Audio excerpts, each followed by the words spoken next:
கடல் நடுவே ஒரு மர்மமான இடத்தை பற்றி கேள்விப்பட்டிருக்கீங்களா?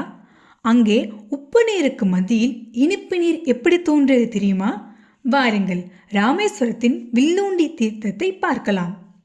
ராமேஸ்வரத்திலிருந்து 6 கிலோமீட்டர் தொலைவில் தங்கச்சி மடம் என்னும் அழகிய இடத்தில் அமைந்திருக்கிறது வில்லூண்டி தீர்த்தம். இது 64 புனித தீர்த்தங்களில் ஒன்று. இதன் சிறப்பு என்னவென்றால், கடல் நீருக்கு மத்தியில் ஒரு நல்ல தண்ணீர் ஊற்று.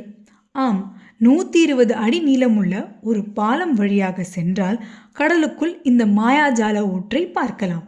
ராமாயணத்தில் சீதாதேவியின் தாகத்தை தணிக்க ராமர் தனது வில்லால் அம்பு எய்து இந்த ஊற்றை உருவாக்கினார் என்பது புராணக் கதை. இதனால் இந்த இடம் வில்லூண்டி, அதாவது வில் துளைத்த இடம் என்று பெயர் பெற்றது. அருகில் திரியம்பகேஸ்வரர் என்ற சிவலிங்கத்துடன் ஒரு சிறிய கோவிலும் உள்ளது. இந்த கடற்கரை அமைதியானது, அலைகள் மென்மையாக இருக்கும். வில்லூண்டி தீர்த்தம் ஒரு ஆன்மீக இயற்கை அழகு நிறைந்த இடம். இந்த மர்மமான இடத்தை நீங்களும் பார்க்க வேண்டும். இந்த வீடியோ பிடிச்சிருந்தா லைக் பண்ணுங்க, ஷேர் பண்ணுங்க, மறக்காம சப்ஸ்கிரைப் பண்ணுங்க.